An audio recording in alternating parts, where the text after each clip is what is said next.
Hey everyone, it's Allie and welcome to my channel. And today I am really excited to do a little mix, a little bit of a Q&A as well as a thrift haul. Alright you guys, it has been quite a while since I have actually sat down and filmed a video because it's been a couple weeks I think since I even uploaded a video, and those two I had filmed in advance. So yeah, I feel like it's just been a while since you and I have had a little chat, and I have a pretty small haul today. I want to bring back my weekly Wednesday hauls. I literally only have 6 items today, so I figured this would be a great opportunity for me to finally do the Q&A that I meant to do like 3 months ago, and to just kind of give you guys a little bit of a life update, because I know some of you guys have been following me for years. You know kind of some of the stuff that I've been going through, and yeah, I just wanted to let you know what's been going on. But as I said, I do really want to make this a weekly Wednesday thing. Not necessarily that every week there's going to be some big Q&A. I don't think people are that interested in my Poshmark business or my personal life. But on these videos, if you guys do have any questions that come up about either maybe some of the stuff that I'm going to talk about for myself or my Poshmark business, definitely don't be afraid to ask the question down below, and then I will answer them in next week's video. I found it difficult to figure out the balance between like sharing about my personal life and talking about reselling, but I just feel a disconnect when I only talk about reselling and I don't talk about anything else that's going on. So I think this could be a good compromise. I'll just take a few minutes each week and kind of maybe share some highs and lows with my business and life, and yeah, answer any questions. And then of course also share whatever items I did thrift to sell in my Poshmark closet that week. But this haul is pretty small and I'll kind of talk about that. So I figured this was a good day to kind of catch up on some of these questions. All right, so first up, at any given time, about how many active listings do you usually have? And how many listings do you do a day?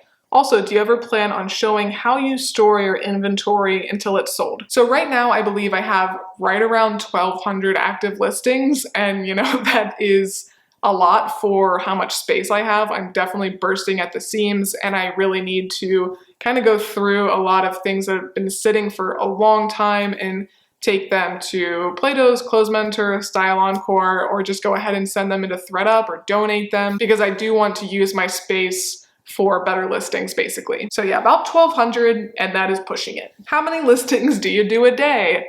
What a question. Well, I should do some listings every single day, and I would highly recommend listing every day, even if it's 1 or 2 items, versus doing 30 in a day, as I have tended to do the last few months, and then don't list for 2 weeks.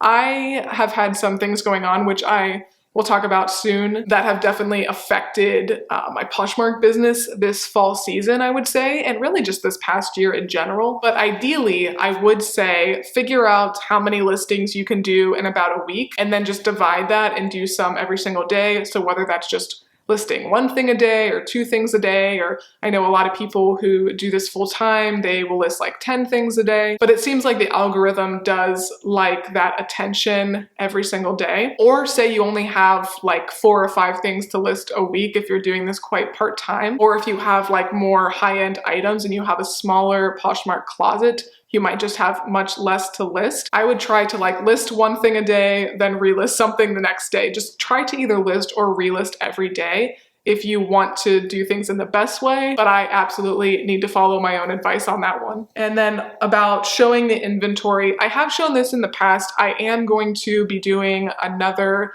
how I store my inventory quite soon, because I am going to be doing Thriftmas this year. In the past, I have done, I think, all 25 days. Yeah, I did that maybe 2 years. I didn't do it last year, but I think I did it the 2 years before that. I filmed a video every day from December 1st through 25th. However, I do have some other channels now, and I just can't do all 25 days anymore. So I'm going to be doing every other day for December, basically 12 days. And then on my bookish lifestyle channel, I will also be doing the same thing. So in total, I will be doing 25 videos, but it will be split between 2 channels. But all that to say, nobody asked about that.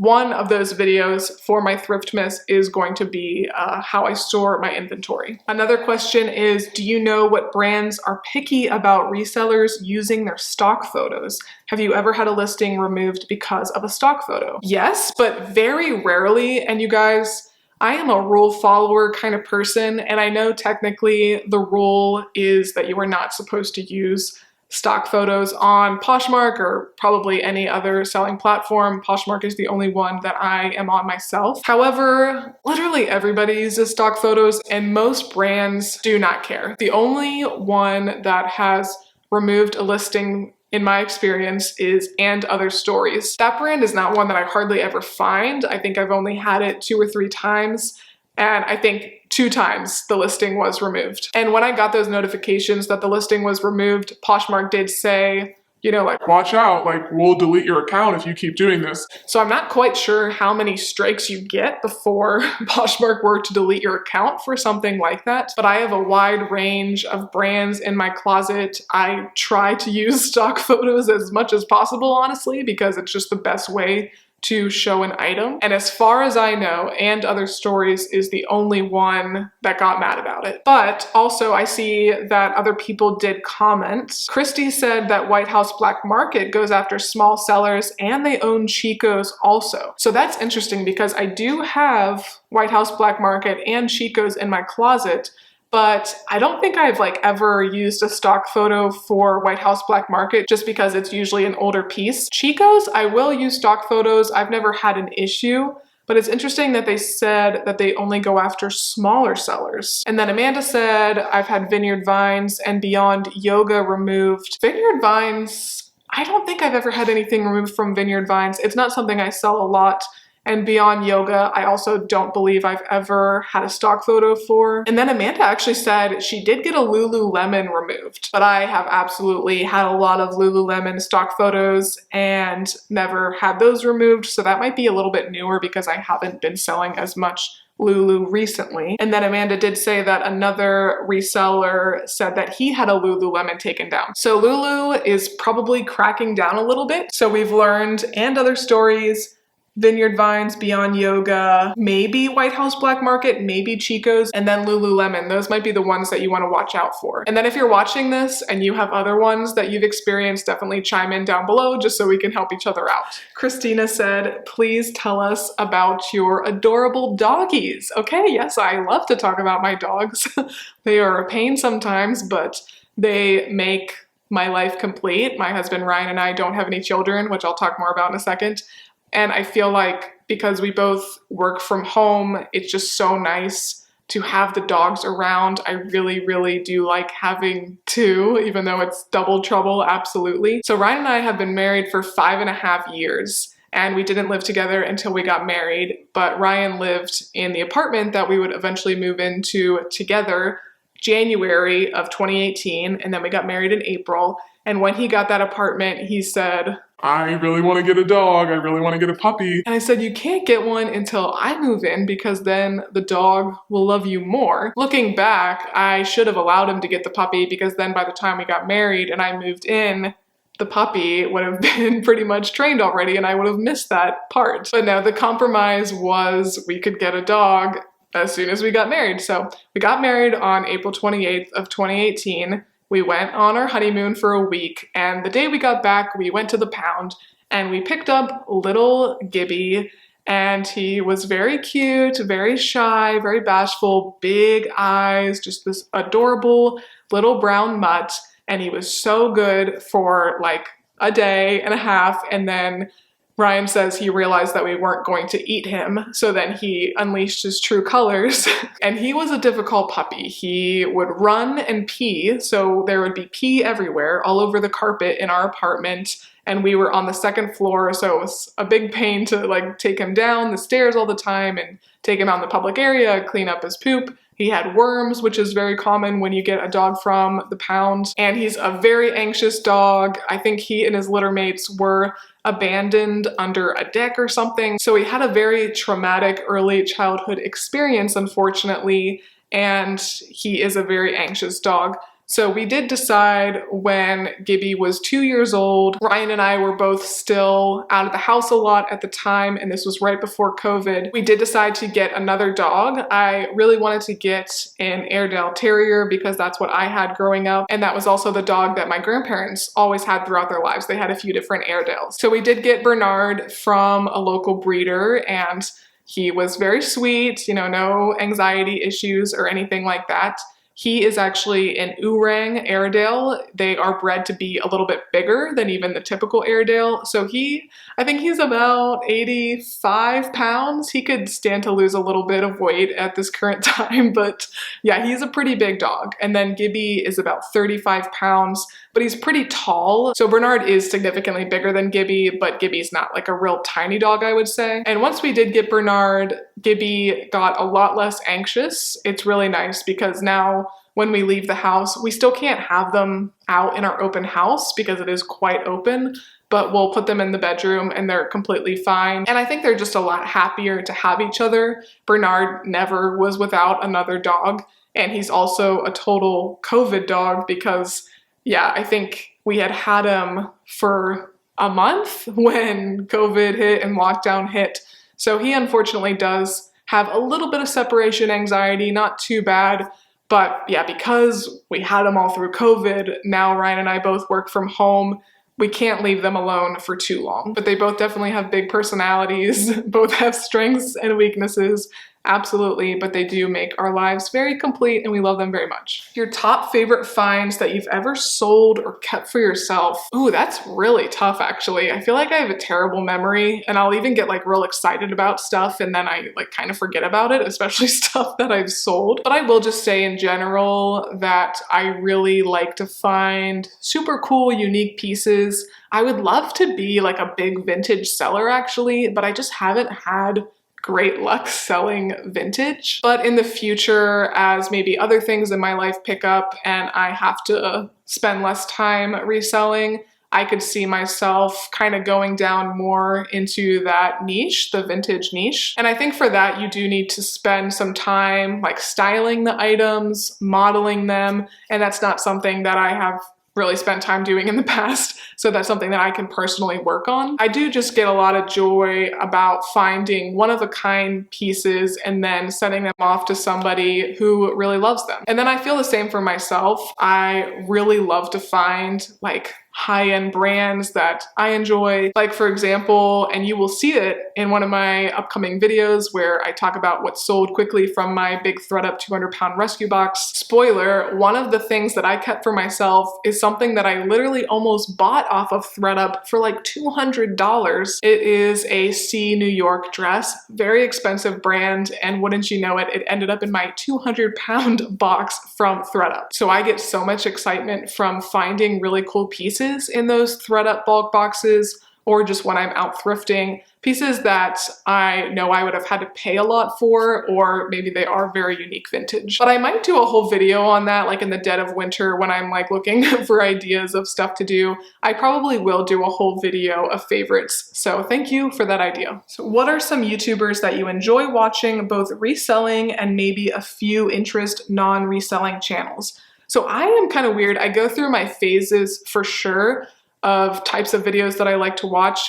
When I first started reselling, I pretty much exclusively watched reselling content because I wanted to learn a lot. And I still do watch other resellers usually when I am listing myself. So the ones off the top of my head, and please do not feel bad if I accidentally excluded you if you are another reseller. I probably watch you if you watch my stuff, but there are a lot of us. And let me know down below if you would be interested in me doing a whole video or maybe just part of one of these weekly Wednesday hauls and chats where I talk about maybe advice if you do want to start a reselling YouTube channel. I have been doing this for almost 4 years now. I have not been exclusively a reselling channel that whole time by any means, but I definitely feel like I could give some tips about things I would do differently from the start, etc., etc. So yeah, if you want to hear more about that, definitely let me know down below. But some of the reselling channels that I really like to watch, I would say, are McThrifty. She just has a very similar style to myself.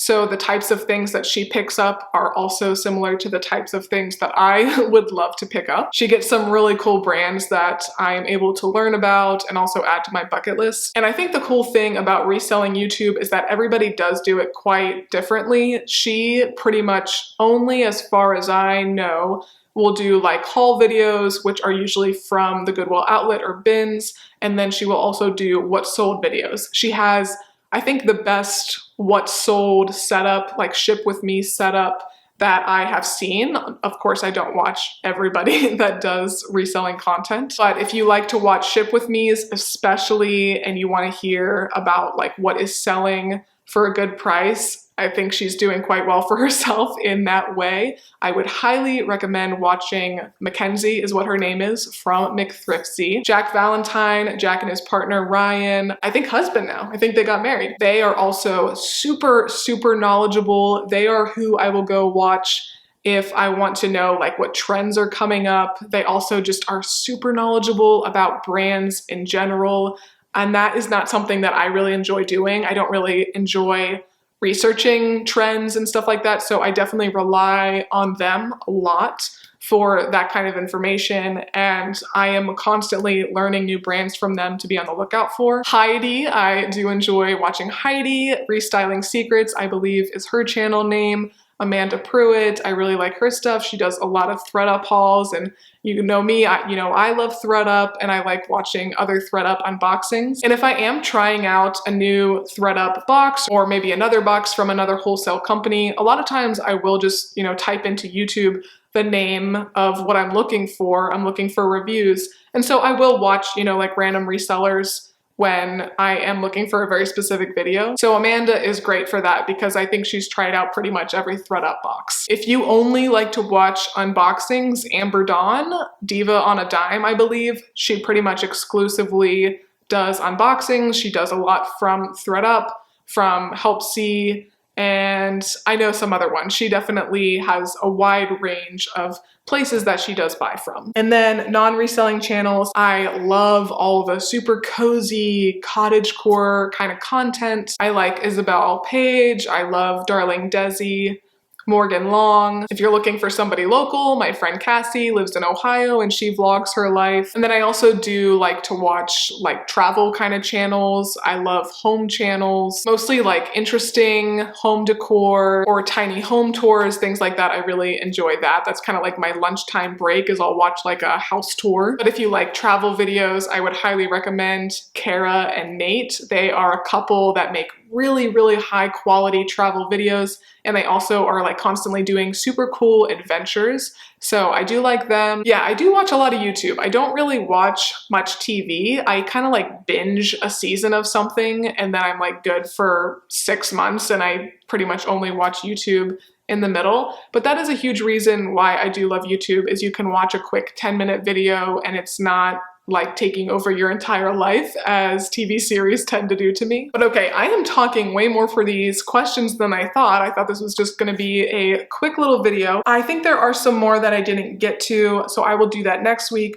but absolutely ask me any more questions you have down below. But I figured before I get into just the 6 items that I have to share with you, I would kind of give you a little bit of a brief update because I feel like I have been quite sporadic with my uploads this season and I feel really bad about it. I really love YouTube. I really want my channel to grow, and I know, I can't grow unless I'm making videos. And as I said, I have felt a little bit disconnected from you guys because I haven't really been talking about a lot of personal stuff because I have shifted my focus to a very reselling focused channel, because that's what you have to do here on YouTube, is you really do have to pick a niche and stick to it. So as I said, I think these Wednesday videos are gonna be a good compromise with personal life and reselling. So if you guys have been following me for a while, one, like I said earlier, my husband Ryan and I have been married since 2018. We've been married for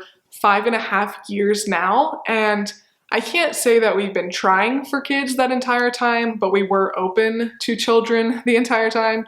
And we have been actively trying for, I would say, a solid 4 years now. And I just really had a difficult time like getting a diagnosis, getting my gynecologist to take me seriously. Also in that time, of course, was COVID, and that screwed up everything, and I didn't go to the doctor as often as I normally would. But this last year, I turned 30, I'm 31 now, and I really, really, want a kid. I've wanted a kid for 4 years, but I feel like this last year, it's really been like a very big grief for me. A lot of my friends have had children this past year. Some of my friends are literally done having kids, and it's just really been very difficult for me mentally. But the good thing is I do have a lot of hope now.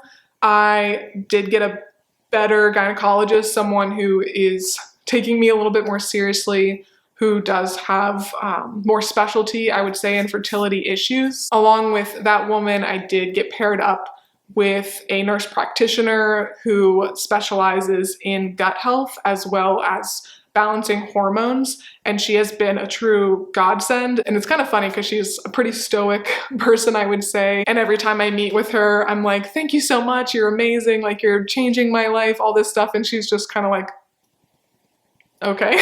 But she has really helped me get to the root of a lot of my issues. I've done a lot of extensive blood work and GI testing and all this stuff, and I was diagnosed PCOS, which I was quite sure that I had anyway. I thought I might have endometriosis in addition to that or instead of that. I did have a surgery in August, and good news was that they determined that I actually do not have endometriosis, which is good because you can't really get rid of that. Like, they can clear out the tissue in surgery, but then it will grow back. But during the surgery, they did cut a few cysts off my ovaries, and TMI, but my monthly cycles have definitely been a little bit better since that, which I'm definitely grateful for. And that just solved that big question mark of, do I actually have endometriosis? And through the hormone specialist, gut specialist woman, I have determined that I have a strong intolerance to gluten.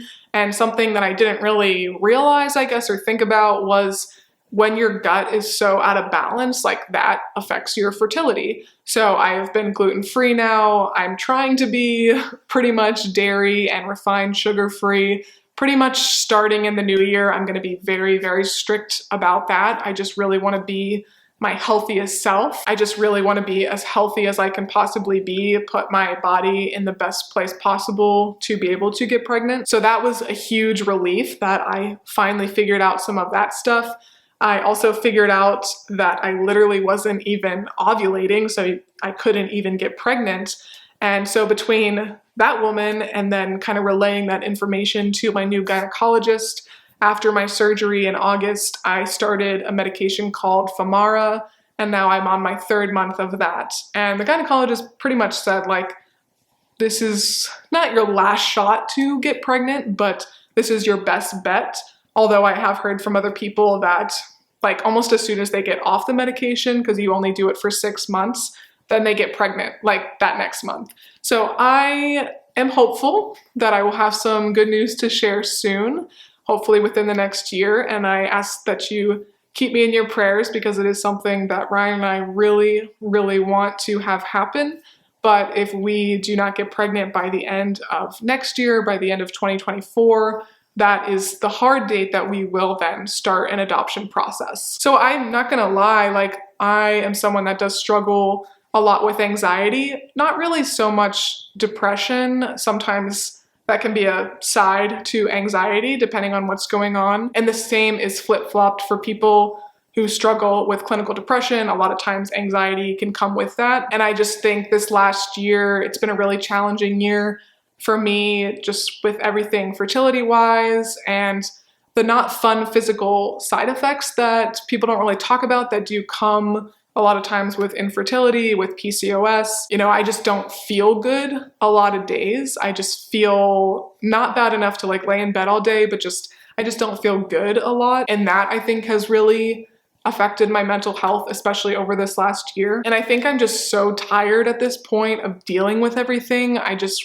want it to be done, even though it might be lifelong, a lot of these symptoms. So yeah, that definitely plays into it all as well. But as I said, I am extremely hopeful and I know the things that I can do to improve my quality of life, and I am doing these things now. And I can say that they are making a difference. It's a slow difference, but it is happening. I also lost my grandparents earlier this year, both of them within a week of each other. I know some of you guys were around when that happened and you were praying for me. It was really hard to watch them decline, and it's still something that affects me very much every single day. So I think just all of these things stacked on top of each other this past year have affected my energy levels towards wanting to create, towards wanting to see myself on camera, towards wanting to edit myself, all this stuff. I just have felt like a lot less connected to YouTube, but I really, really want to get back into it, and I'm really working on having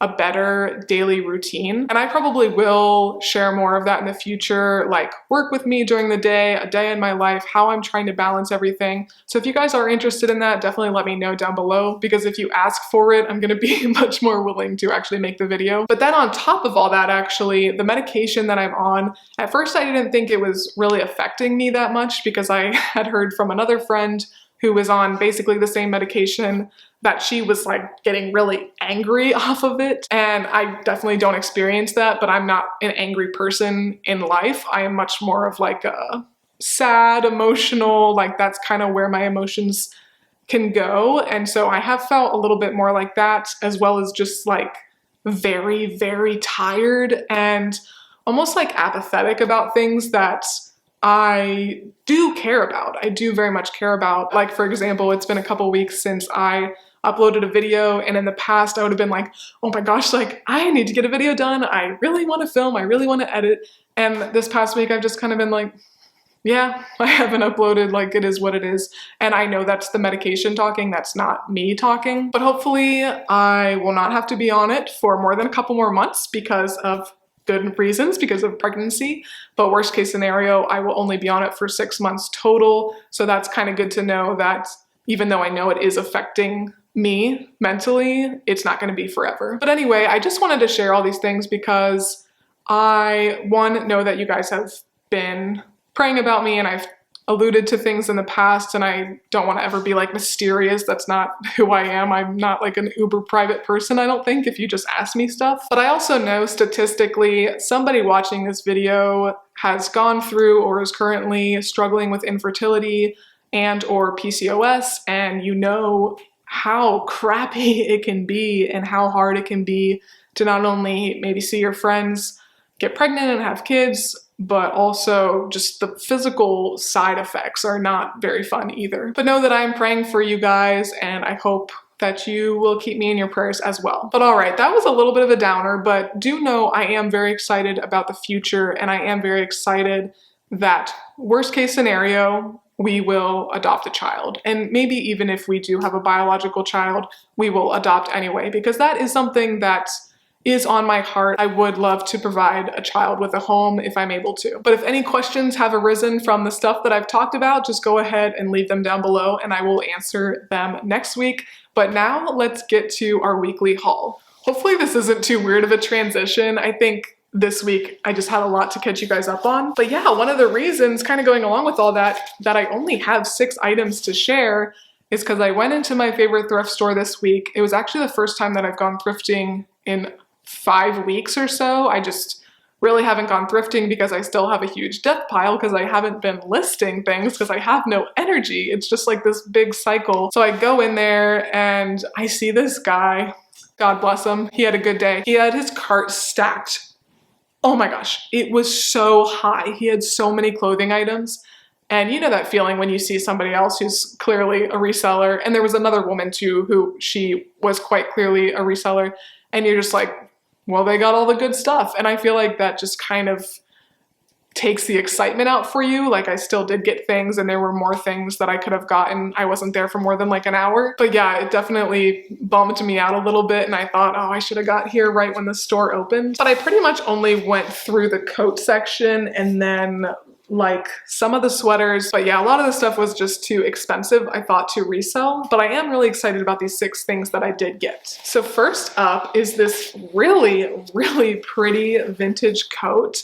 I really like this color because it's a statement, but it's not like too much, you know? It's not too much going on, and it's a really nice length. It's quite long. I tried this on because the size tag was removed, and I usually wear a large in coats, and this fit me quite well, so I would say this is a large, but I'll include measurements, of course. But I'm pretty tall. I'm about 5'9", and the coat came down to like my calves, so it is very long. And I do like the buttons. They are a little bit fun, a little bit different, and just the prettiest color. And this thrift store, I love it. I find really good brands there, but they are quite expensive. They're like Plato's prices a lot of times.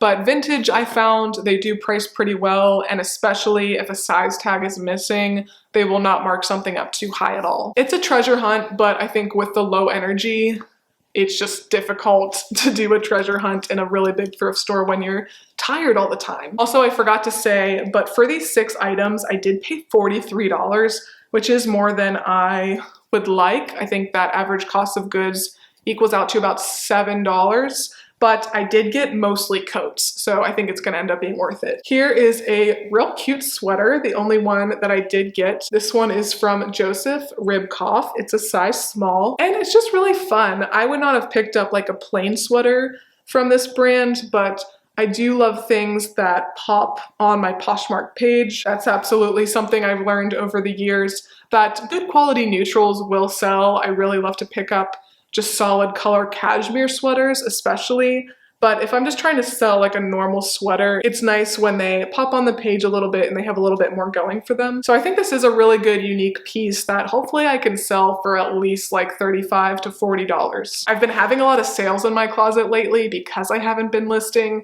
but I really need to stop because I need to make more money. All right, I do not do well with bags, but when I see things like this, I just cannot leave them behind. This is amazing, and if this hasn't sold by spring, I will probably pull it and at least borrow it for a little bit.